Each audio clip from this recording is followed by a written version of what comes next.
बाहवो लोकपालानां प्रायशः क्षेमकर्मणां विक्रमो भूर्भुवस्वश्च क्षेमस्य शरणस्य च ಸರ್ವಕಾಮವರಸ್ಯಾಪಿ ಹರೇಶ್ಚರಣ ಆಸ್ಪದಂ. ಭಾಗವತದ 2ನೇ ಸ್ಕಂದದ 6ನೇ ಅಧ್ಯಾಯದ 6ನೇ ಶ್ಲೋಕ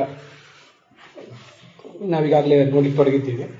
ಬಾಹವೋ ಲೋಕಪಾಲಾನಾಂ ಪ್ರಾಯಶಃ ಕ್ಷೇಮಕರ್ಮಣಾಂ ಅನ್ನೋದರ ವಿಮರ್ಶೆ ಕಳೆದ ಹಿಂದೆ ದಿವಸದಲ್ಲಿ ನೋಡಿದ್ದೇವೆ. ಮುಂದೆ ವಿಕ್ರಮೋ ಭೂರ್ಭುವಸ್ವಶ್ಚ ಕ್ಷೇಮಸ್ಯ ಶರಣಸ್ಯ ಚ ಮತ್ತು ಅದರ ಮುಂದಿನ ಭಾಗ ಇದೆಲ್ಲದರದ್ದು ಅರ್ಥ ಈಗ ನೋಡಿದ್ದೀವಿ, ವಿಮರ್ಶೆ ನೋಡಬೇಕು. ಅರ್ಥವನ್ನು ಮತ್ತೊಂದು ಬಾರಿ ಇಡೀ ಶ್ಲೋಕಕ್ಕೆ ಸಂಬಂಧಪಟ್ಟಂತೆ ನೋಡೋಣ. ಲೋಕಪಾಲಕರಾದಂತಹ ಇಂದ್ರಾದಿ ದೇವತೆಗಳ ಎಲ್ಲರಿಗೂ ಕೂಡ ಈ ಭಗವಂತನ ಬಾಹುಗಳು ಉತ್ಪತ್ತಿಗೆ ಕಾರಣ. ಈ ಲೋಕಪಾಲಕರಾದಂತಹ ದೇವತೆಗಳು ಅಂದರೆ ಬ್ರಹ್ಮಾದಿ ದೇವತೆಗಳು ಇದ್ದಾರೆ, ಬ್ರಹ್ಮ ಅಗ್ನಿ ಮೊದಲಾದ ದೇವತೆಗಳು. ಅವರು ಬಾಹುಗಳಿಂದ ಹುಟ್ಟಿದವರಲ್ಲ. ಅಗ್ನಿ ಮತ್ತು ಬ್ರಹ್ಮ ಮೊದಲಾದವರು ಮುಖದಿಂದ ಹುಟ್ಟಿದವರು. ತೋಳುಗಳಿಂದ ಹುಟ್ಟಿದ ಕೆಲವು ದೇವತೆಗಳಿದ್ದಾರೆ, ಪಾದದಿಂದ ಹುಟ್ಟಿದ ಕೆಲವು ದೇವತೆಗಳಿದ್ದಾರೆ. ಅವರನ್ನು ಹೊರತುಪಡಿಸಿದರೆ ಉಳಿದ ದೇವತೆಗಳು ಎಲ್ಲರೂ ಕೂಡ ಕ್ಷತ್ರಿಯ ವರ್ಣದ ಅಭಿಮಾನಿಗಳಾದ ದೇವತೆಗಳೆಲ್ಲರೂ ಕೂಡ ಭಗವಂತನ ಬಾಹುಗಳಿಂದ ಹುಟ್ಟಿದ್ದಾರೆ. ಮುಂದೆ ಭಗವಂತನ ಹೆಜ್ಜೆಗಳು, ಅವನ ನಡಿಗೆ, ವಿಕ್ರಮ ಅಂದರೆ ಅವನ ನಡಿಗೆ, ಅದು ಭೂರ್ಭುವಸ್ವಃ ಅನ್ನುವ 3 ಲೋಕಗಳ ಉತ್ಪತ್ತಿಗೆ ಕಾರಣ ಆಗಿದೆ. ಭಗವಂತನ ಪಾದ ಅನ್ನುವುದು ಕ್ಷೇಮಕ್ಕೆ ಮತ್ತು ಶರಣಕ್ಕೆ, ಹಾಗೆ ಸರ್ವಕಾಮ ವರಕ್ಕೆ ಆಶ್ರಯ ಆಗಿದೆ. ನಾನೀಗ ಕ್ಷೇಮ, ಶರಣ, ಸರ್ವಕಾಮ ವರ ಅನ್ನೋದನ್ನು ಸಂಕೀರ್ಣವಾಗಿ ಹೇಳಿದ್ದೀನಿ. ಮುಂದೆ ಅದರ ಅರ್ಥ ಏನು ಅಂತ ಅನ್ನೋದನ್ನು ವಿಮರ್ಶೆಯ ಸಂದರ್ಭದಲ್ಲಿ ನೋಡೋಣ. ಇಲ್ಲಿ ವಿಕ್ರಮ ಭೂರ್ಭುವ ಸ್ವಶ್ಚ ಅಂತ ಹೀಗಿದೆ. ಭೂರ್ಭೂ ಭುವ ಸ್ವಹ ಅಂತ 3 ಲೋಕಗಳು.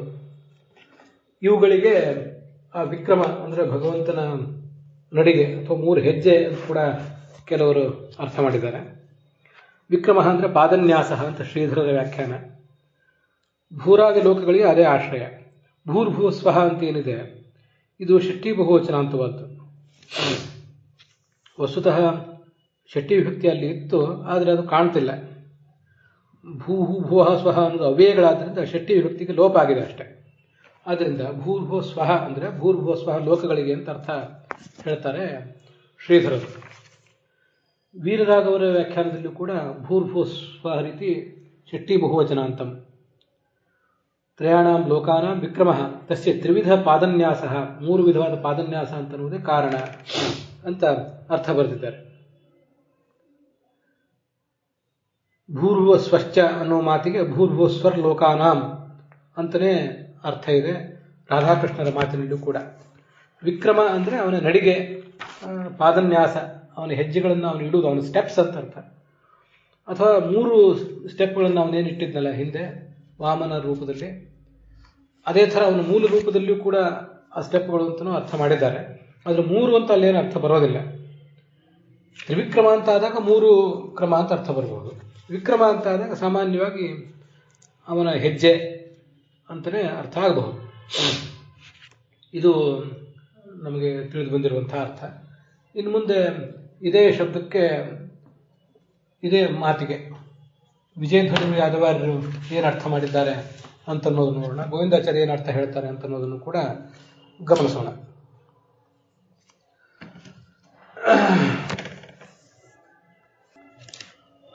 ಭೂರ್ಭುವಸ್ವರಿತಿ ಭುವನತ್ರಯಸ್ಯ ವಿಕ್ರಮ ಪಾದವಿಕ್ಷೇಪ ಸ್ಥಾನ. ಪಾದವಿಕ್ಷೇಪ ಸ್ಥಾನ ಅಂತ ಬರೆದಿದ್ದಾರೆ. ಸ್ಥಾನ ಅನ್ನೋದನ್ನು ಇಟ್ಕೊಳ್ಬೇಕೋ ಬೇಡೋ ಅಂತನ್ನೋದ್ರ ಬಗ್ಗೆ ಗೊಂದಲ ಆಗ್ತದೆ. ಪಾದವಿಕ್ಷೇಪ ಅವನ ಹೆಜ್ಜೆ ಇಡುವಿಕೆ, ಅದ ಕಾರಣ ಅಂತ ಅರ್ಥ ಇಟ್ಕೊಂಡ್ರೆ ತೊಂದರೆ ಇಲ್ಲ. ಯಾಕೆಂದರೆ ಯಾದವಾರ್ಯರ ವ್ಯಾಖ್ಯಾನದಲ್ಲಿ ಪಾದವಿಕ್ಷೇಪ, ವಿಕ್ರಮ ಅಂದರೆ ಪಾದವಿಕ್ಷೇಪ ಅಂತಿಷ್ಟೇ ಇದೆ, ಸ್ಥಾನ ಅಂತ ಬೇಕಾಗಿಲ್ಲ ಅಂತ ಕಾಣಿಸ್ತದೆ. ಅಂತೂ ಅಂಥ ಶಬ್ದಗಳು ಕೆಲವು ಕಡೆ ಇದ್ದರೆ ಅದಕ್ಕೆ ಹೆಚ್ಚೇನು ನಾವು ಬೆಲೆ ಕೊಡಬೇಕಾಗಿಲ್ಲ. ಕ್ರಮ ಪಾದವಿಕ್ಷೇಪೆ ಅಂತಲೇ ಧಾತು, ಹೆಜ್ಜೆಗಳನ್ನು ಇಡುವುದು ಅಂತಲೇ ಅರ್ಥ ಕ್ರಮ ಅನ್ನೋ ಧಾತುವಿಗೆ. ಆದ್ದರಿಂದ ಅಷ್ಟು ಸ್ಥಾನ ಅನ್ನೋದೇ ಬೇಕಾಗಿಲ್ಲ. ಭೂರ್ಭುವಸ್ವಶ್ಚ ಅಂದರೆ ಯಾದವಾರರು ಕೂಡ ಪೃಥ್ವಿ ಅಂತರಿಕ್ಷ ಸ್ವರ್ಗಾಣಾಂ ಅಂತಲೇ ಷಷ್ಠಿ ವಿಭಕ್ತಿ ಅರ್ಥವನ್ನೇ ಬರೆದಿದ್ದಾರೆ. ಭೂರಾದಿ ಶಬ್ದಾನಾಂ ಅವ್ಯಯತ್ವ, ಇವು ಮೂರು ಅವ್ಯಯಗಳಾದ್ದರಿಂದ ಷಷ್ಠಿಗೆಲ್ಲ ಲೋಪ ಆಗಿದೆ. ಇದು ಸಾಮಾನ್ಯವಾಗಿ ಎಲ್ಲರ ಅಭಿಪ್ರಾಯ ನಮಗೆ ಕಾಣಿಸ್ತದೆ.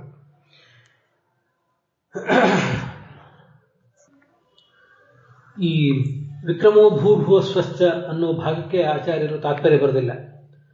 ಬಾಹವೋ ಲೋಕಪಾಲಾನಾಂ ಪ್ರಾಯಶಃ ಕ್ಷೇಮಕರ್ಮಣ ಅನ್ನೋ ಭಾಗಕ್ಕೆ ಬ್ರಾಹ್ಮಣ ವೈಶ್ಯಾದೀನ್ ವರ್ಜಯಿತು ಪ್ರಾಯಶಃ ತಾತ್ಪರ್ಯ ಬರೆದಿದ್ದಾರೆ. ಮತ್ತೆ ಶರಣ ಅಂತನ್ನೋದು ಮುಂದೇನಿದೆ ಅದಕ್ಕೆ ಮೋಕ್ಷ ಶಾಂತಿಶ್ಚ ಶರಣಂ ನಿರ್ವಾಣಂ ಚಾಭಿಧೀಯತೆ ಈ ರೀತಿ ಮುಂತಾಗಿ ಅದಕ್ಕೆ ಭಾಗವತ ತಾತ್ಪರ್ಯದಲ್ಲಿ ವ್ಯಾಖ್ಯಾನ ಬರೆದಿದ್ದಾರೆ. ವಿಕ್ರಮೋ ಭೂರ್ಭುವಸ್ವಶ್ಚ ಅನ್ನೋದು ವ್ಯಾಖ್ಯಾನ ಮಾಡಿಲ್ಲ. ಈಗ ಇದಕ್ಕೆ ಗೋವಿಂದಾಚಾರ್ಯ ಏನರ್ಥ ಹೇಳ್ತಾರೆ ಅಂತನ್ನೋದನ್ನು ನೋಡೋಣ. ಈ ಶ್ಲೋಕದಲ್ಲಿ ಬಾಹವೋ ಲೋಕಪಾಲಾನಾಂ ಪ್ರಾಯಶಃ ಕ್ಷೇಮಕರ್ಮಣಾಂ ವಿಕ್ರಮೋ ಭೂರ್ಭುವಸ್ವಶ್ಚ ಅಂತ ಒಂದು ಅನ್ವಯ ಮಾಡಬೇಕು ಅಂತ ಅವರ ಅಭಿಪ್ರಾಯ ಹೇಳ್ತಾರೆ. ಈಗ ನಾವು ನೋಡಿದ ಪ್ರಕಾರ ಪ್ರಾಯಶಃ ಕ್ಷೇಮಕರ್ಮಣಾಂ ಲೋಕಪಾಲಾನಾಂ ಬಾಹವಃ ಕಾರಣಂ ಅಂತ ಒಂದು ಅನ್ವಯ ನೋಡ್ಕೊಂಡಿದ್ವಿ. ಮುಂದೆ ಭೂರ್ಭುವಸ್ವಶ್ಚ ವಿಕ್ರಮಃ ಕಾರಣಂ ಅಂತ ಇನ್ನೊಂದು ವಾಕ್ಯ, ಬೇರೆನೇ ವಾಕ್ಯ, ಅದು ಬೇರೆನೇ ವಿಷಯ ಅಂತ ನಾವು ನೋಡಿದ್ವಿ. ಗೋವಿಂದಾಚಾರ್ಯರು ಈ ಬಾಹು ಅನ್ನುವುದು ಯಾವುದ್ಯಾವುದಕ್ಕೆ ಕಾರಣ ಅಂತ ಪ್ರಶ್ನೆ ಮಾಡಿಕೊಂಡು ಲೋಕಪಾಲರಿಗೆ, ಅಂದರೆ ಈ ಲೋಕಪಾಲಕರಾದ ಇಂದ್ರಾದಿ ದೇವತೆಗಳಿಗೆ ಮತ್ತು ಲೋಕಪಾಲಕರಾದಂತಹ ಕ್ಷತ್ರಿಯರು ಯಾರು ಬಹಳವಾಗಿ ಹೆಚ್ಚಿನ ಕಾಲದಲ್ಲಿ ಬಾಹುಲ್ಯನ ಕ್ಷೇಮಕರ್ಮವನ್ನು ಮಾಡ್ತಾರೆ. ಬ್ರಾಹ್ಮಣ ವೈಶ್ಯ ಶೂದ್ರಾದಿ ವರ್ಣದವರು ಕ್ಷೇಮಕರ್ಮವನ್ನು ಮಾಡ್ತಿರಬಹುದು, ಆದರೆ ಕ್ಷತ್ರಿಯರಿಗೆ ಅದೊಂದು ವಿಶೇಷ ಕಾರ್ಯ ಅಂತ ಅರ್ಥ ಮಾಡಿದ್ದಾರೆ. ಕಳೆದ ದಿವಸ ಅದನ್ನು ನೋಡಿದ್ದೇವೆ. ಲೋಕಪಾಲಕರು ಅಂದರೆ ಇಂದ್ರಾದಿ ದೇವತೆಗಳು ಅಂತ ಅರ್ಥ ಇಟ್ಕೊಂಡಾಗ ಪ್ರಾಯಶಃ ಕ್ಷೇಮಕರ್ಮಣ ಅನ್ನೋದಕ್ಕೆ ಏನು ಅರ್ಥ ನಾವು ಹೇಳಿಲ್ಲ. ಅದನ್ನು ಯಾದವಾರ್ಯರ ಅರ್ಥದ ಪ್ರಕಾರ ನಾವು ತಿಳ್ಕೊಂಡ್ರೆ ಸಾಕು. ಈ ಬಾಹುಗಳು ಹೀಗೆ ಲೋಕಪಾಲಕರಿಗೆ ಕಾರಣ, ವಿಕ್ರಮಕ್ಕೆ ಕಾರಣ ಮತ್ತು ಭೂರ್ಭುವಸ್ವಗಳಿಗೆ ಕಾರಣ ಅಂತ ಅರ್ಥ ಬರೀತಾರೆ. ವಿಕ್ರಮ ಅಂದರೆ ನಡಿಗೆ ಹೆಜ್ಜೆ ಅಂತ ಅರ್ಥ ಅಲ್ಲ ಅವರ ದೃಷ್ಟಿಯಿಂದ. ವಿಕ್ರಮ ಅಂದರೆ ಪರಾಕ್ರಮ ಅಂತ ಅರ್ಥ. ಭೂರ್ಭುವಸ್ವ ಅಂದರೆ ಭೂರ್ಭುವಸ್ವ ಎಂಬ ಲೋಕಗಳ ರಕ್ಷಣೆ ಅಂತ ಅರ್ಥ. ಅಂತೂ ಭಗವಂತನ ಬಾಹುವಿನಿಂದ ಲೋಕಪಾಲಕರು ಹುಟ್ಟಿದರು. ಆ ಲೋಕಪಾಲಕರ ಅಂದರೆ ಇಂದ್ರಾದಿಗಳ ಕ್ಷತ್ರಿಯ ರಾಜರ ವಿಕ್ರಮ ಅಂದರೆ ಶೌರ್ಯ ಅದು ಹುಟ್ಟಿತು. ಭೂರ್ಭುವಸ್ವ ಲೋಕಗಳ ರಕ್ಷಣೆಯೂ ಕೂಡ ಹುಟ್ಟಿತು ಅಂತ ಇಷ್ಟ ಅರ್ಥ ಬರೀತಾರೆ ಅವರು. ಈ ಅರ್ಥವನ್ನು ಈಗ ನಾವು ವಿಮರ್ಶೆಗೆ ಒಳಪಡಿಸಬೇಕು. ಇಲ್ಲಿ ನಾವು ಹಿಂದೆ ನೋಡ್ತಾ ಇರುವಂಥ ಎಲ್ಲ ಶ್ಲೋಕಗಳನ್ನು ಒಂದು ಬಾರಿ ಗಣನೆ ತಗೋಬೇಕು. ಎಲ್ಲ ಕಡೆನೂ ಕೂಡ ಹಿಂದಿನ ಅಧ್ಯಾಯದಲ್ಲಿ ಮತ್ತು ಈ ಅಧ್ಯಾಯದಲ್ಲಿ ಕೂಡ ಪ್ರಥಮಾಂತವಾದದ್ದು ಷಷ್ಠಿ ವಿಭಕ್ತ್ಯಂತವಾದದ್ದಕ್ಕೆ ಕಾರಣ ಆಗಿರ್ತದೆ. ಇದೇ ಶ್ಲೋಕದಲ್ಲಿ ಈಗ ಬಂದಿದೆ. ಬಾಹವಃ ಅಂತ ಷಷ್ಠಿ ವಿಭಕ್ತಿ, ಪ್ರಥಮ ವಿಭಕ್ತಿ ಬಹುವಚನ ಇದೆ ಇಲ್ಲಿ. ಪ್ರಾಯಶಃ ಕ್ಷೇಮಕರ್ಮಣಾಂ ಲೋಕಪಾಲಾನಾಂ ಅಂತ ಪ್ರಥಮ ವಿಭಕ್ತಿ ಷಷ್ಠಿ ವಿಭಕ್ತಿ ಬಹುವಚನ ಇದೆ. ಷಷ್ಠಿ ವಿಭಕ್ತಿ ಹಂತದಲ್ಲಿ ಯಾವುದು ಹೇಳಲ್ಪಟ್ಟಿದೆ ಅದಕ್ಕೆ ಪ್ರಥಮ ವಿಭಕ್ತಿಯಲ್ಲಿ ಹೇಳಲ್ಪಟ್ಟದ್ದು ಕಾರಣ ಆಗ್ತದೆ. ಇದನ್ನ ಈ ಅಧ್ಯಾಯದ ಆರಂಭದಿಂದಲೂ ಕೂಡ ನಾವು ನೋಡಬಹುದು. ಈ ಸರ್ವಾಸೂನಾಂಚ ವಾಯವಶ್ಚ ತನ್ನಾಸೆ, ಭಗವಂತನ ಮೂಗುಗಳು, ಎರಡು ನಾಸಾಪುಟಗಳು ಪ್ರಥಮ ವಿಭಕ್ತಿ ದ್ವಿವಚನದಲ್ಲಿದೆ. ಸರ್ವಾಸೂನಾಂ ವಾಯೋಶ್ಚ ಅಂತ ಷಷ್ಠಿ ವಿಭಕ್ತಿ ಬಹುವಚನದಲ್ಲಿ ಮತ್ತು ಏಕವಚನದಲ್ಲಿದೆ. ಇಲ್ಲೆಲ್ಲ ಕೂಡ ಈ ನಿಯಮ ಅನ್ವಿತ ಆಗ್ತದೆ. ಮುಂದೆ ಘ್ರಾಣ ಅಂತ ಏಕವಚನ ಇದೆ, ಅದು ಪ್ರಥಮ ವಿಭಕ್ತಿ ಏಕವಚನ ಇದೆ. ಆ ಘ್ರಾಣ ಎಂಬುದು ಭಗವಂತನ ಘ್ರಾಣ ಎಂಬುದು ಅಶ್ವಿನಿ ದೇವತೆಗಳಿಗೆ, ಓಷಧಿಗಳಿಗೆ ಮತ್ತು ಗಂಧಗಳಿಗೆ ಕಾರಣ ಆಗಿದೆ ಅಂತ ಇವೆಲ್ಲ ಶ್ಲೋಕಗಳನ್ನು ಗಮನಿಸಿದರು. ರೂಪಾಣಾಂ ತೇಜಸಾಂ ಚಕ್ಷು ಇತ್ಯಾದಿ ಶ್ಲೋಕ, ತದ್ಗಾತ್ರಂ ವಸ್ತುಸಾರಾಣಂ ಸೌಭಗಸ್ಯ ಚ ಭಾಜನಂ ಈ ಶ್ಲೋಕ, ರೋಮಾಣಿ ಉದ್ಭಿಜ ಜಾತೀನಾಂ ಅಂತ ಈ ಶ್ಲೋಕ, ಈ ಅಧ್ಯಾಯದಲ್ಲಿ ಬಂದಿರುವಂಥ ಈ ಎಲ್ಲ ಶ್ಲೋಕಗಳು ಎಲ್ಲ ಕಡೆನೂ ಗಮನಿಸಿದರೂ ಪ್ರಥಮ ವಿಭಕ್ತ್ಯಂತವಾದದ್ದು ಕಾರಣ ಆಗಿರ್ತದೆ. ಷಷ್ಠಿ ವಿಭಕ್ತ್ಯಂತದಿಂದ ವಾಚ್ಯವಾದ ಅರ್ಥ ಅನ್ನೋದು ಕಾರ್ಯವಾಗಿರ್ತದೆ. ಆದ್ರಿಂದಲೇ ನಾವು ಈ 6ನೇ ಶ್ಲೋಕವನ್ನು ಪರಿಗಣಿಸುವಾಗ ಶ್ರೀಧರರು, ವೀರರಾಘವರು, ರಾಧಾಕೃಷ್ಣರು ಮತ್ತು ಯಾದವಾರರು ಅವರೆಲ್ಲರ ದೃಷ್ಟಿಯಿಂದಲೂ ಕೂಡ ಈ ಬಾಹವಃ ಲೋಕಪಾಲಾನಾಂ ಕಾರಣಂ ಅಂತನ್ನೋದನ್ನು ಒಂದು ಪ್ರತ್ಯೇಕ ವಾಕ್ಯ ಮಾಡ್ಕೊಂಡಿದ್ದೇವೆ. ಅವರು ಹೇಳಿದ ವ್ಯಾಖ್ಯಾನಕ್ಕನುಸಾರವಾಗಿ ನಾವು ಕೂಡ ಅದನ್ನ ಅದೇ ಥರ ಅರ್ಥ ಮಾಡ್ಕೊಂಡಿದ್ದೇವೆ. ಮತ್ತೆ ಭೂರ್ಭುವಸ್ವಶ್ಚ ವಿಕ್ರಮ, ಭೂರ್ಭುವಸ್ವಃ ಎಂಬಲ್ಲಿ ಪ್ರಥಮ ವಿಭಕ್ತಿ ಇರಬಹುದು, ಆದರೆ ಅದಕ್ಕೆ ಷಷ್ಠಿ ವಿಭಕ್ತಿ ಅರ್ಥ. ಅದಕ್ಕೆ ವಿಕ್ರಮ ಅನ್ನೋದು ಭಗವಂತನ ಹೆಜ್ಜೆ ಅಂತನ್ನೋದು ಕಾರಣ ಅಂತ ಹೀಗೆ ಮಾಡ್ಕೊಂಡಿದ್ದೇವೆ. ಮತ್ತೆ ಅಲ್ಲೇ ಮುಂದಿನ 6ನೇ ಶ್ಲೋಕದಲ್ಲಿ ಹರೇಹ ಚರಣ ಅಥವಾ ಚರಣಂ ಅಂತ ಇನ್ನೊಂದು ಪಾಠ ಇದೆ. ಭಗವಂತನ ಚರಣ ಎಂಬುದು ಕ್ಷೇಮಕ್ಕೆ, ಶರಣಕ್ಕೆ ಮತ್ತು ಸರ್ವಕಾಮವರಕ್ಕೆ ಆಸ್ಪದ ಅಂತಿದೆ. ಇಲ್ಲೂ ಕೂಡ ಕಾರಣವಾದ್ದು ಷಷ್ಠಿ ವಿಭಕ್ತಿಯಲ್ಲಿದೆ, ಕಾರ್ಯವಾದದ್ದು ನಾನು ಹೇಳುವಾಗ ಸ್ವಲ್ಪ ವ್ಯತ್ಯಾಸ ಆಗಿದ್ದರೆ ಗಮನಿಸಬೇಕು. ಕಾರಣ ಅನ್ನೋದು ಪ್ರಥಮ ವಿಭಕ್ತಿಯಲ್ಲಿದೆ, ಚರಣ ಅಥವಾ ಚರಣಂ ಅಂತ. ಕಾರ್ಯವಾದದ್ದು ಷಷ್ಠಿ ವಿಭಕ್ತಿಯಲ್ಲಿದೆ. ತಪ್ಪದೇ ಈ ನಿಯಮವನ್ನು ಅನುಸರಿಸಿದ್ದಾರೆ. ಈ ಗೋವಿಂದಾಚಾರ್ಯರು ಹೇಳುವಂತೆ ಭಗವಂತನ ಬಾಹುಗಳಿಂದ ಕ್ಷೇಮ ಕರ್ಮಿಗಳಾದಂತಹ ಲೋಕಪಾಲಕರು ಮತ್ತು ವಿಕ್ರಮ, ಭೂರ್ಭುವಸ್ವಃ ಇವೆಲ್ಲ ಹುಟ್ಟಿದೆ ಅಂತಾದರೆ ಆ ಕಾರ್ಯವಾದಂತಹ ಎಲ್ಲವನ್ನೂ ಕೂಡ ಷಷ್ಠಿ ವಿಭಕ್ತಿಯಲ್ಲಿ ಇಟ್ಟಿರಬೇಕಿತ್ತು. ಲೋಕಪಾಲಾನಾಂ ಅಂತ ಷಷ್ಠಿ ವಿಭಕ್ತಿಯಲ್ಲಿದೆ. ಅಲ್ಲಿ ಕಾರಣ ಬಾಹು ಒಂದು, ಕಾರ್ಯವಾದದ್ದು ಲೋಕಪಾಲಕರು, ವಿಕ್ರಮ ಮತ್ತು ಭೂರ್ಭುವಸ್ವಃ. ಇದು ಗೋವಿಂದಾಚಾರ್ಯರ ಅಭಿಪ್ರಾಯ. ಕಾರ್ಯವಾದಂತಹ 3 ಏನಿದೆ ಅವೆಲ್ಲವೂ ಕೂಡ ಸಮಾನ ವಿಭಕ್ತಿಯಲ್ಲಿದ್ದರೆ ಕೇಳುಗರಿಗೆ ಒಂದು ಅನುಕೂಲ ಆಗ್ತದೆ. ಅದರಲ್ಲಿ ಕಾರ್ಯ ನಂಬರ್ 1 ಏನಿದೆ ಅದು ಲೋಕಪಾಲಕರು, ಅದು ಷಷ್ಠಿ ವಿಭಕ್ತಿಯಲ್ಲಿದೆ. ಕಾರ್ಯ ನಂಬರ್ 2 ಅದು ಪ್ರಥಮ ವಿಭಕ್ತಿಯಲ್ಲಿದೆ. ಕಾರ್ಯ ನಂಬರ್ 3 ಭೂರ್ಭುವಸ್ವಃ ಅದು ಪ್ರಥಮ ವಿಭಕ್ತಿಯಲ್ಲಿದೆ. ಮತ್ತು ಹೀಗಿದ್ರೆ ಅದರ ಗತಿ ಏನು ಅಂತ ಪ್ರಶ್ನೆ ಬರ್ತದೆ. ಹಿಂದಿನ ಮುಂದಿನ ಎಲ್ಲ ಶ್ಲೋಕಗಳ ನಿಯಮಗಳನ್ನು ಗಮನಿಸಿದರೂ ಕೂಡ ಇದೊಂದು ಉಚಿತವಲ್ಲದ ವ್ಯಾಖ್ಯಾನ ಅಂತ ಕಾಣಿಸ್ತದೆ. ವಿಕ್ರಮಸ್ಯ ಭೂರ್ಭುವಸ್ವಶ್ಚ, ಭೂರ್ಭುವಸ್ವಃ ಅನ್ನೋದಂತೂ ಹೇಗೂ ಅವ್ಯಯ, ಅದನ್ನು ಬಿಟ್ಟು ಬಿಡೋಣ.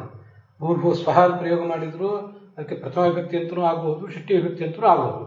ವಿಕ್ರಮ ಅಂತ ಅನ್ನೋದನ್ನಾದರೂ ವಿಕ್ರಮಸ್ಯ ಅಂತ ಮಾಡಬೇಕಿತ್ತಲ್ಲ, ಮಾಡಲಿಲ್ಲ ಯಾಕೆ?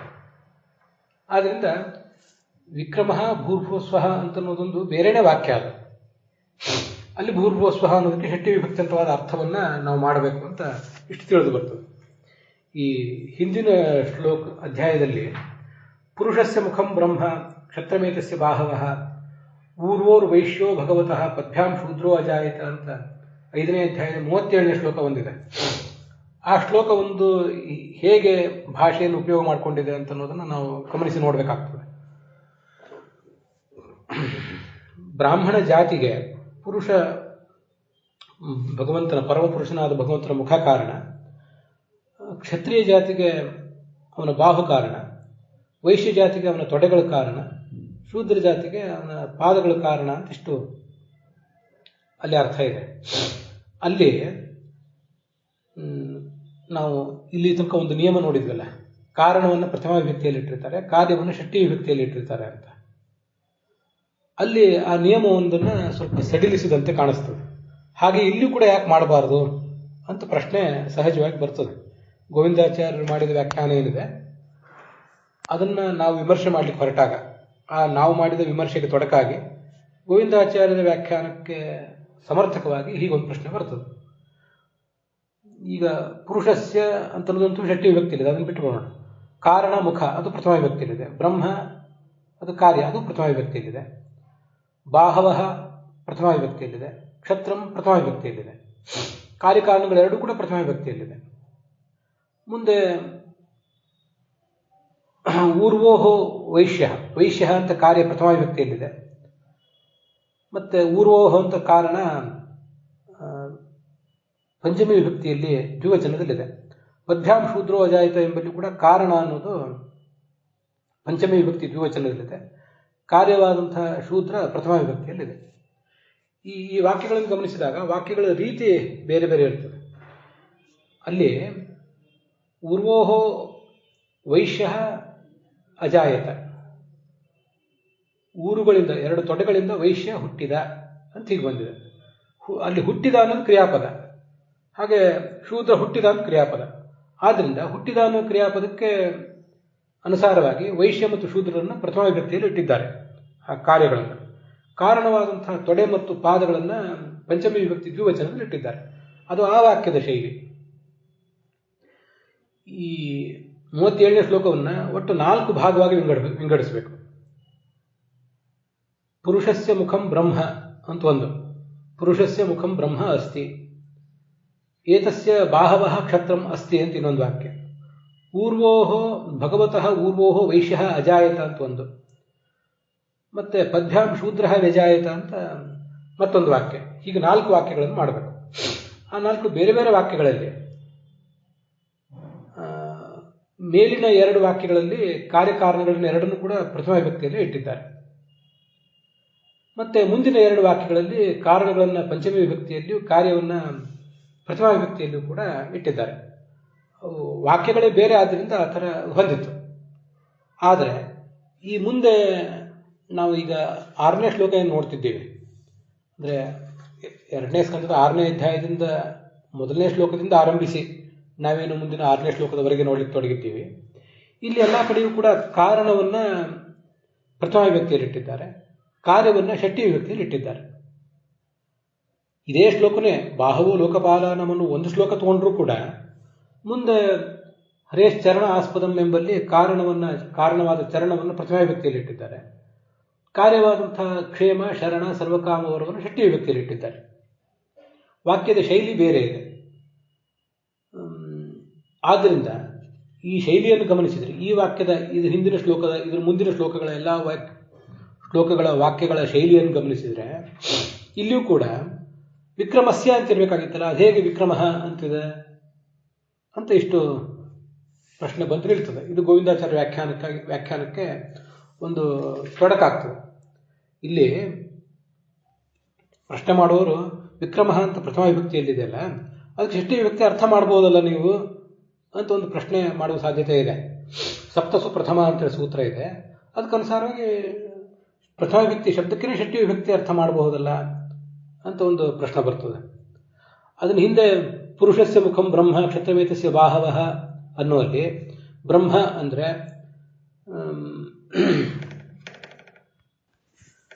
ಬ್ರಾಹ್ಮಣ ಜಾತಿಗೆ ಅಂತ ಷಷ್ಠಿ ವಿಭಕ್ತಿ ಅರ್ಥ ಮಾಡ್ತಾರೆ. ಅದಕ್ಕೆ ಮುಖವು ಕಾರಣವಾಗಿದೆ. ಕ್ಷತ್ರಂ ಕ್ಷತ್ರಿಯ ಜಾತಿ ಪ್ರಥಮ ವಿಭಕ್ತಿಯಲ್ಲಿದ್ದರೂ ಕೂಡ ಅದಕ್ಕೆ ಷಷ್ಠಿ ವಿಭಕ್ತಿ ಅರ್ಥ ಇಟ್ಕೊಂಡು ಆ ಕ್ಷತ್ರಿಯ ಜಾತಿಗೆ ಬಾಹುಗಳು ಕಾರಣ ಅಂತ ಅರ್ಥ ಮಾಡ್ತಾರೆ. ಅದನ್ನು ಸಪ್ತಸು ಪ್ರಥಮ ಅಂತ ಸೂತ್ರವನ್ನು ಅಲ್ಲಿ ಯಾದವಾರ್ಯರು ಉದ್ಧರಿಸಿದ್ದಾರೆ. ಒಂದು 2 ಮಾಡಬಹುದು. ಒಂದು ಬ್ರಾಹ್ಮಣ ಜಾತಿಗೆ ಮುಖವು ಕಾರಣ, ಕ್ಷತ್ರಿಯ ಜಾತಿಗೆ ಬಾಹುಗಳು ಕಾರಣ ಅಂತ ಮಾಡಬಹುದು. ಅಥವಾ ಮುಖಂ ಅಂತನ್ನುವ ಪ್ರಥಮ ವಿಭಕ್ತಿ ಶಬ್ದ ಬಾಹವಃ ಅನ್ನುವ ಪ್ರಥಮ ವಿಭಕ್ತಿ ಶಬ್ದಕ್ಕೇನೆ ಪಂಚಮಿ ವಿಭಕ್ತಿ ಅರ್ಥ ಮಾಡಬಹುದು. ಆದ್ದರಿಂದ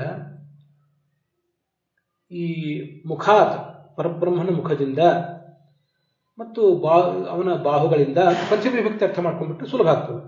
ಅದು ಮುಂದಿನ ಪಾದಗಳಿಗೆ ಊರ್ವೋಹೋ ಅನ್ನೋಲ್ಲಿ ಪಂಚಮಿ ಇದೆ, ಪದ್ಭ್ಯಾಮ್ ಅನ್ನೋಲ್ಲಿ ಕೂಡ ಪಂಚಮಿ ವಿಭಕ್ತಿ ಇದೆ.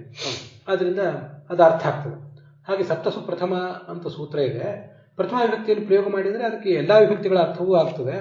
ಇಲ್ಲಿಯೂ ಕೂಡ ವಿಕ್ರಮ ಅನ್ನೋ ಶಬ್ದಕ್ಕೆ ಹಾಗೆ ಅರ್ಥ ಮಾಡಬಹುದಲ್ಲ, ವಿಕ್ರಮಸ್ಯ ಅಂತ ಅರ್ಥ ಮಾಡಬಹುದಲ್ಲ ಅಂತ ಪ್ರಶ್ನೆ ಬರ್ತದೆ. ಈ ಒಂದು ಪ್ರಶ್ನೆ ಸಹಜವಾಗಿ ಬರ್ತದೆ ಆ ಸಪ್ತಸು ಪ್ರಥಮ ಅನ್ನೋ ಸೂತ್ರದ ಪರಿಚಯ ಇದ್ದವರಿಗೆ. ಈ ಒಂದು ಪ್ರಶ್ನೆ ಗೋವಿಂದಾಚಾರ್ಯ ಮಾಡಿದ ವ್ಯಾಖ್ಯಾನಕ್ಕೆ ಸಮರ್ಥಕವಾಗಿದೆ. ನಾವು ಮಾಡಿದ ವಿಮರ್ಶೆಗೆ ತೊಡಕಾಗ್ತದೆ. ಆದರೆ ಈ ಥರ ಸಮರ್ಥನೆ ಮಾಡುವುದು ಕೂಡ ಅಷ್ಟು ಪೂರ್ಣ ರೀತಿಯಿಂದ ಉಚಿತ ಅನಿಸೋದಿಲ್ಲ. ಯಾಕೆಂದರೆ ಆ 37ನೇ ಶ್ಲೋಕ ಏನಿದೆ 5ನೇ ಅಧ್ಯಾಯದಲ್ಲಿ ಅಲ್ಲಿ ಒಟ್ಟು 4 ಸೆಂಟೆನ್ಸ್ಗಳು, ಅಥವಾ ಪೂರ್ವಾರ್ಧ ಒಂದು ಸೆಂಟೆನ್ಸ್, ಉತ್ತರಾರ್ಧ ಇನ್ನೊಂದು ಸೆಂಟೆನ್ಸ್ ಅಂತ ತಿಳ್ಕೊಳ್ಬಹುದು. ಅದೇ ಇಲ್ಲಿ. ಆದರೆ ಈಗ ನಾವು ನೋಡ್ತಿರುವ ಶ್ಲೋಕ ಏನಿದೆ ಇಲ್ಲಿ ಬಾಹವಃ ಲೋಕಪಾಲಾನಾಂ ವಿಕ್ರಮಃ ಭೂರ್ಭುವಸ್ವಶ್ಚ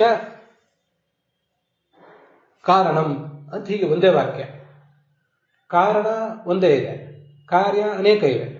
ಆ ಅನೇಕ ಕಾರ್ಯಗಳನ್ನು ಒಂದೇ ವಾಕ್ಯದಲ್ಲಿ ಬೇರೆ ಬೇರೆ ವಿಭಕ್ತಿಗಳಿಂದ ಯಾಕೆ ಹೇಳಿದ್ದಾರೆ ಅಂತ ಪ್ರಶ್ನೆ ಬರ್ತದೆ. ಅಲ್ಲಿ ಆದರೆ ಬೇರೆ 4 ವಾಕ್ಯಗಳು ಅಥವಾ ಪೂರ್ವಾರ್ಧ 2 ವಾಕ್ಯ, ಉತ್ತರಾರ್ಧ 2 ವಾಕ್ಯ, ಅಲ್ಲಿ ಕಾರ್ಯಗಳನ್ನು ಹೇಳುವ ಶಬ್ದ, ಕಾರಣಗಳನ್ನು ಹೇಳುವ ಶಬ್ದ ಸಮಾನ ಅದಕ್ಕೆ ಉಚಿತವಾದಂತಹ ವಿಭಕ್ತಿಗಳಲ್ಲಿವೆ. ಕಾರಣಗಳನ್ನು ಪ್ರಥಮ ವಿಭಕ್ತಿಯಲ್ಲಿ ಹೇಳಿದ್ದಾರೆ, ಕಾರ್ಯವನ್ನು ಕೂಡ ಪ್ರಥಮ ವಿಭಕ್ತಿಯಲ್ಲಿ ಹೇಳಿದ್ದಾರೆ ಪೂರ್ವಾರ್ಧದಲ್ಲಿ. ಉತ್ತರಾರ್ಧದಲ್ಲಿ ಕಾರಣವನ್ನು ಪಂಚಮಿ ವಿಭಕ್ತಿಯಲ್ಲಿಯೂ ಕಾರ್ಯವನ್ನು ಪ್ರಥಮ ವಿಭಕ್ತಿಯಲ್ಲಿಯೂ ಕೂಡ ಹೇಳಿದ್ದಾರೆ.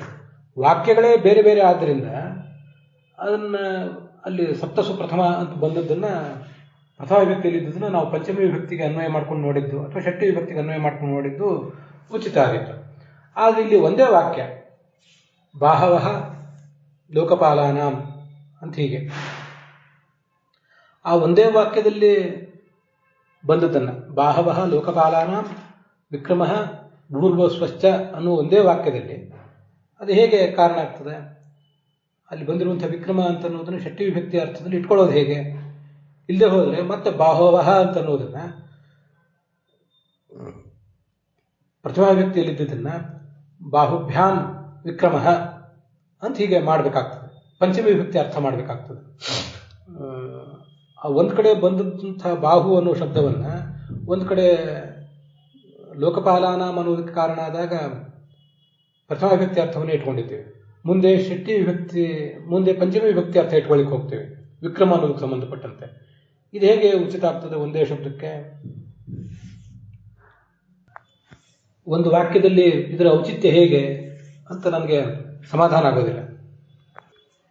ಮತ್ತೆ ಮುಂದಿನ ಅರ್ಧದಲ್ಲಿ ಸರಿಯಾಗೇ ಇದೆ, ಹರಿಯ ಚರಣ ಅನ್ನೋದು ಕ್ಷೇಮಕ್ಕೆ ಶರಣಕ್ಕೆ ಆಶ್ರಯ ಅಂತ.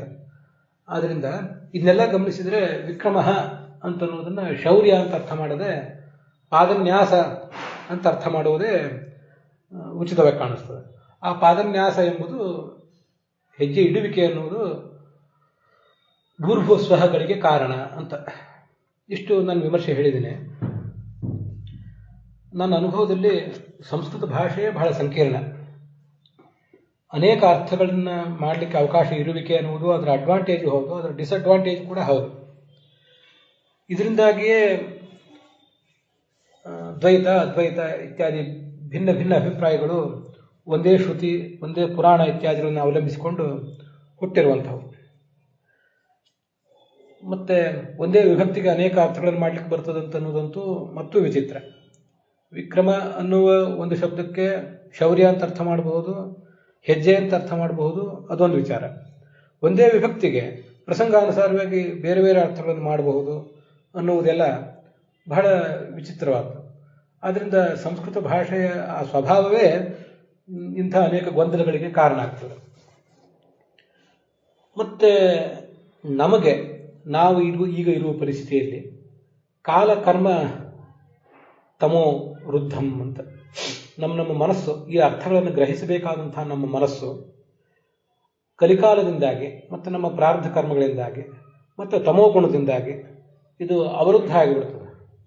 ಆ ಕಾರಣದಿಂದ ಸರಿಯಾಗಿ ಅರ್ಥವನ್ನು ಗ್ರಹಿಸಲಿಕ್ಕೆ ಇದು ಅಸಮರ್ಥ ಆಗಿಬಿಡ್ತದೆ. ಇಷ್ಟೆಲ್ಲ ವೇದವ್ಯಾಸರು ಹೇಳಿಯೂ ಕೂಡ, ಆಚಾರ್ಯರು ಭಾಗವತ ತಾತ್ಪರ್ಯ ಬರೆದೂ ಕೂಡ, ಮತ್ತೆ ಆ ಭಾಗವತ ತಾತ್ಪರ್ಯಕ್ಕೆ ವ್ಯಾಖ್ಯಾನಗಳಿದ್ದೂ ಕೂಡ ಅದಕ್ಕೇನು ದೊಡ್ಡ ಪರಂಪರೆ ಇಲ್ಲ. ನ್ಯಾಯಸುಧಾಕ್ಕೆ ಹೇಗೆ ವ್ಯಾಖ್ಯಾನ ಪರಂಪರೆ ಇದೆ, ಸೂತ್ರ ಭಾಷ್ಯಕ್ಕೆ ಹೇಗೆ ವ್ಯಾಖ್ಯಾನ ಪರಂಪರೆ ಇದೆ, ಹಾಗೆ ಭಾಗವತ ತಾತ್ಪರ್ಯಕ್ಕೆ ವ್ಯಾಖ್ಯಾನ ಪರಂಪರೆ ಇಲ್ಲ. ಇರುವ ಒಂದೆರಡು ಗ್ರಂಥಗಳನ್ನು ಗಮನಿಸಿದರೂ ಕೂಡ ಅರ್ಥ ಸ್ಪಷ್ಟ ಆಗೋದಿಲ್ಲ, ಮತ್ತೆ ಅರ್ಥ ಅನೇಕ ಕಡೆ ಗೊಂದಲಗ್ರಸ್ತ ಆಗಿಯೇ ಉಳಿದು ಬಿಡ್ತದೆ. ಅದಕ್ಕೆಲ್ಲ ಏನು ಕಾರಣ?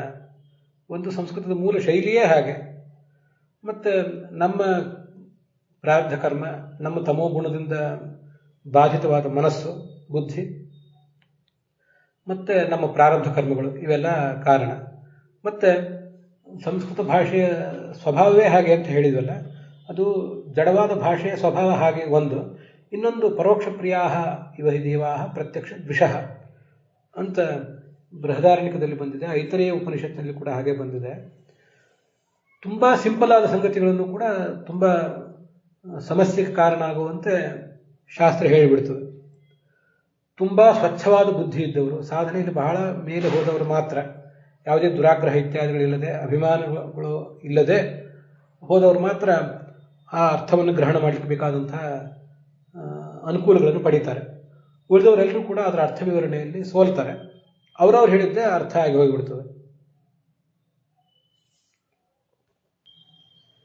ಈ ಒಂದು ವಿದ್ಯಮಾನ ನನ್ನನ್ನು ಬಹಳ ಚಿಂತೆಗೀಡು ಮಾಡಿದೆ. ಒಂದು ಸಂಸ್ಕೃತದ ಶೈಲಿ, ನಾನು ಈಗಾಗಲೇ ಹೇಳಿದಂತೆ ದೇವತೆಗಳು ಪರೋಕ್ಷ ಪ್ರಿಯರಾಗಿರುವುದು, ಮತ್ತು ನಮ್ಮ ಮನಸ್ಸು ನಾವೀಗ ಇರುವುದು ಕಲಿಕಾಲ, ತಮೋಗುಣ ಬಾಹುಲ್ಯ ನಮ್ಮಲ್ಲಿ, ಮತ್ತು ಪ್ರಾರಬ್ಧ ಕರ್ಮಗಳಂತೂ ಬೆನ್ನೇ ಬಿಟ್ಟಿಲ್ಲ ಎಂದೆಂದಿಗೂ. ವಿಪರೀತವಾದ ಅಭಿಮಾನಗಳು, ದುರಾಗ್ರಹಗಳು ಬೇರೆ. ಈ ಮಾತಿಗೆ ನಾನು ಕೂಡ ಖಂಡಿತವಾಗಿ ಹೊರತಲ್ಲ. ಎಲ್ಲಿ ಅನೇಕ ಕಡೆ ಸರಿ ಹೇಳಿರ್ತೀವಿ, ಇಲ್ಲಿ ತಪ್ಪು ಹೇಳಿರ್ತೀವಿ ಅಂತ ಮೇಲಿನ ಮೇಲೆ ವಿಚಾರ ಮಾಡಬೇಕಾದದ್ದು ಇದಕ್ಕಾಗಿಯೇ. ಮತ್ತು ಹೀಗೆ ಹೇಳಿದರೆ, ಪ್ರವಚನಕಾರರಂಥ ನೀವೇ ಹೀಗೆ ಹೇಳಿದರೆ ನಾವು ಸರಿಯಾದ ಅರ್ಥವನ್ನು ಗ್ರಹಿಸೋದು ಹೇಗೆ ಅಂತ ಅನೇಕ ಕಡೆ ಕೆಲವರು ಕೇಳ್ತಿರ್ತಾರೆ. ಒಂದು ನಿರ್ದಿಷ್ಟವಾಗಿ ನೀವು ಹೇಳಿ, ನಿಮ್ಮನ್ನು ನಾವು ನಂಬ್ತೇವೆ ಅಂತ ಹೇಳೋರಿದ್ದಾರೆ.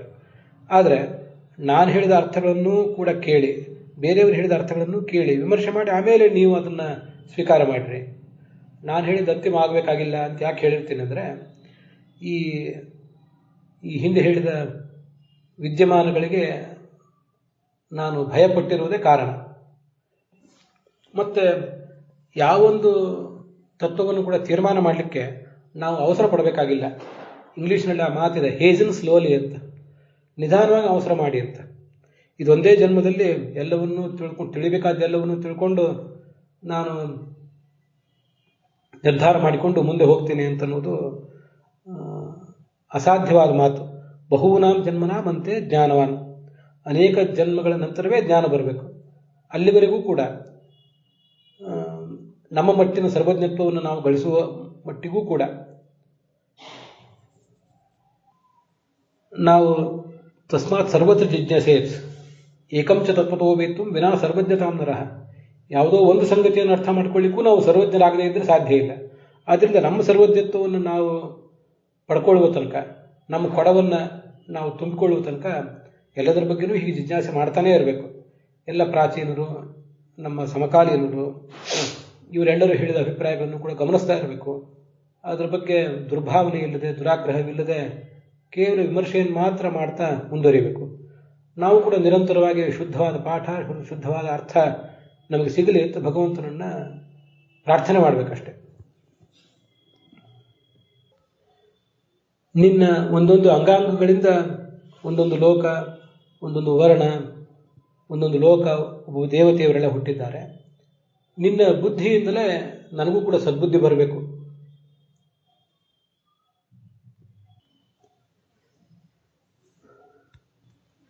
ಧಿಯ ಯಹ ನಹ ಪ್ರಚೋದಯಾತ್. ಯಹ ಅಂದರೆ ಸರ್ವಜ್ಞನಾದ ಈ ಭಗವಂತ ನನ್ನ ಬುದ್ಧಿಯನ್ನು ಕೂಡ ಪ್ರಚೋದಿಸಲಿ ಅಂತ ಹೀಗೆ ಅವನನ್ನು ಕೇಳಬೇಕಷ್ಟೆ. ಅಷ್ಟು ಬಿಟ್ಟು ಬೇರೆ ಮಾರ್ಗ ಇಲ್ಲ ಅಂತ ಕಾಣಿಸ್ತದೆ ಇದನ್ನೆಲ್ಲ ನೋಡಿದಾಗ. ಹೀಗೆ ವಿಕ್ರಮ ಭೂರ್ಭುವ ಸ್ವಶ್ಚ ಅಂತನ್ನೋದರ ವಿವರಣವನ್ನು ಇವತ್ತು ಹೇಳಿದ್ದೇನೆ. ಮುಂದಿನ ಭಾಗದ ವಿವರಣವನ್ನು ಅದರ ಮುಂದಿನ ಭಾಗದಲ್ಲಿ ನೋಡೋಣ. ಹುಸಿಯ ನಾಡಿ ಹೊಟ್ಟೆ ಹೊರೆವ ವಿಷಯದಲ್ಲಿ ರಸಿಕನೆಂದು ಹುಸಿಗೆ ಹಾಕಿದರು ಎನ್ನ ಋಷಿಕೇಶನೇ, ಈಶ ನಿನ್ನ ಚರಣ ಭಜನೆ ಆಸೆಯಿಂದ ಮಾಡುವೆ, ದೋಷ ರಾಶಿ ನಾಶ ಮಾಡು ಶ್ರೀಶಕೇಶವ. ಶ್ರೀಕೃಷ್ಣಾರ್ಪಣ ವಸ್ತು.